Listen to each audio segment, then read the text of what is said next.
আজ আপনাদের সাথে শেয়ার করছি চিকেন তড়কা। তড়কা কিন্তু রুটি পরোটা দিয়ে খেতে দারুণ লাগে। সেই তড়কার মধ্যে আজকে আমি দুটো জিনিস অ্যাড করেছি, একটা হলো চেরি টমেটো আর একটা হলো ছাঁচি পেঁয়াজ। তড়কার সাথে কিন্তু পেঁয়াজ লাগে, দেখবেন রুটি তড়কা খেতে হলে কাঁচা পেঁয়াজ দিলে ভালো হয়। সেখানে ছাঁচি পেঁয়াজ দেওয়াতে হয়েছে কি, ওই ছাঁচি পেঁয়াজের টেস্টটা কিন্তু তড়কার মধ্যে ভীষণ ভালো এসেছে। এবং চেরি টমেটোটা যখন মুখের মধ্যে পড়েছে, টমেটোটা সফট হয়ে যাওয়াতে কিন্তু খেতে দারুণ লেগেছে। চলুন তাহলে দেখতে থাকি কি কি দিলাম। আর খোসা সহ গোটা মুগ ডাল, সেটাকে সারা রাত্রি ভিজিয়ে রেখেছিলাম। ভিজিয়ে রেখে জলটা ঝরিয়ে নিয়েছি। এবার প্রেসার কুকারে নুন দিয়ে একটা সিটি দিয়ে নিচ্ছি, দিয়ে আবার আপনাদের কাছে ফিরে আসছি। ডালটাকে কুকারে একটা সিটি দিয়ে নিলাম। কড়াইতে প্রথমে হোয়াইট অয়েল দিচ্ছি। প্রথমে অল্প করে হোয়াইট অয়েল দিলাম। প্রথমে কয়েকটা ছাঁচি পেঁয়াজ, যেগুলো সাম্বারে দেয়, সেই পেঁয়াজগুলো খানিকটা দিয়ে দিলাম। ভেজে নিচ্ছি, প্রথমে একটু হালকা করে পেঁয়াজগুলোকে ভেজে নিচ্ছি। একটুখানি ঢেকে দিচ্ছি, মিনিট খানিক একটু ঢেকে রেখেছিলাম, সরিয়ে নিলাম। পেঁয়াজগুলোকে তুলে নিচ্ছি। কড়াইতে সাদা তেল আবার দিচ্ছি। তেলে প্রথমে এখানে বড় সাইজের 4টে পেঁয়াজ কেটে নিয়েছি, পেঁয়াজটা দিয়ে দিলাম। পেঁয়াজটাকে প্রথমে ভেজে নিচ্ছি।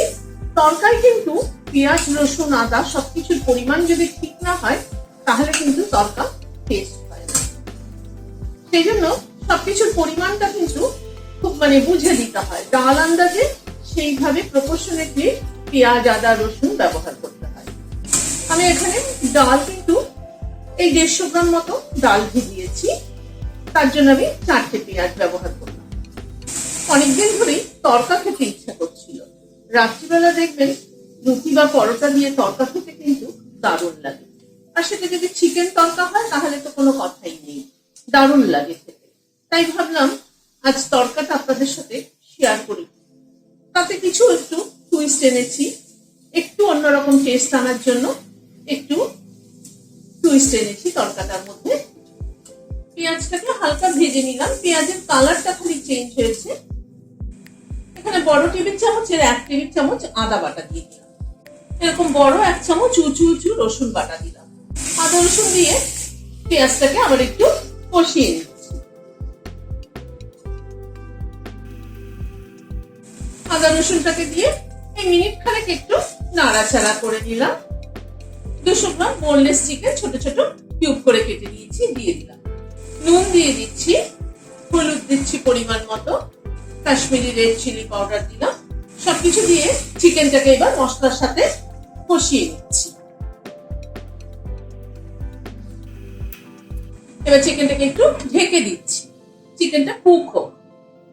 মিনিট 3-4 মতো ঢাকা ছিল, ঢাকাটা খুলছি। চিকেনটা মশলার সাথে খানিকটা কষানো হয়ে এসছে, আর একটু কষানো হবে। 4টে কাঁচা লঙ্কা কুচি করে দিয়ে দিলাম। এখানে 3টে টমেটো কুচি করে দিয়ে দিলাম। টমেটোটাকে দিয়ে আবার চিকেনটাকে একটু কষিয়ে নিচ্ছি। আবার একটু ঢেকে দিচ্ছি। গ্যাসের ফ্লেমটাকে মিডিয়ামে রাখছি। আবার উপরে 2-3 মিনিট মতো ঢাকা ছিল, ঢাকাটা খুলছি। চিকেন থেকে কিন্তু জল বেরিয়েছে। এবার গ্যাসের ফ্লেমটাকে একটু বাড়িয়ে দিয়ে চিকেনটাকে একটু কষিয়ে নিচ্ছি। খানিকটা কসুরি মেথি দিয়ে দিচ্ছি। কসুরি মেথিটাকে দিয়ে আবার কষাচ্ছি। আবার প্রায় মিনিট 2 মতো চিকেনটাকে কষিয়ে নিলাম। এবার ডালটা দিয়ে দিচ্ছি। ডালটাকে দিয়ে আবার একটুখানি কষিয়ে নেব।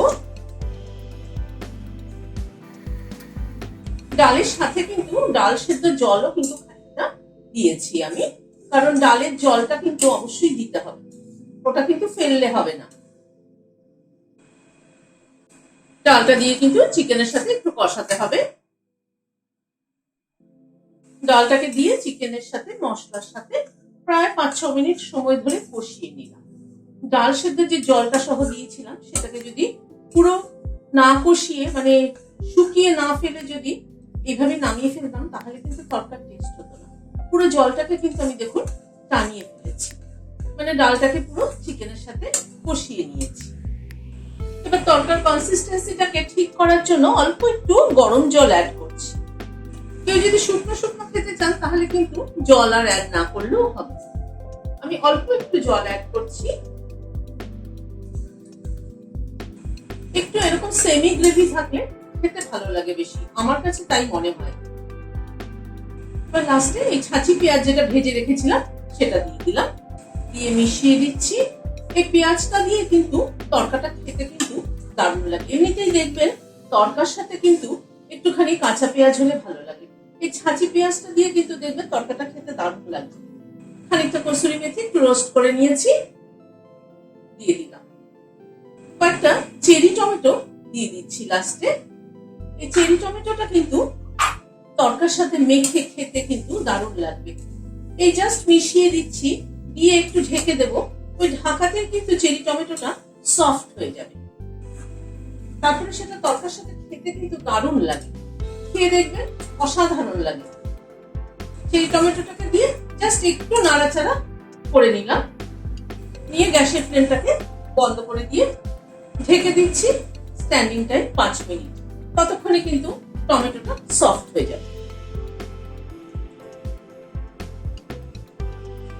ভিডিওটা যদি ভালো লেগে থাকে তাহলে একটা লাইক এবং সাবস্ক্রাইব করার অনুরোধ রইল। আজ তাহলে এখানে শেষ করছি। নমস্কার।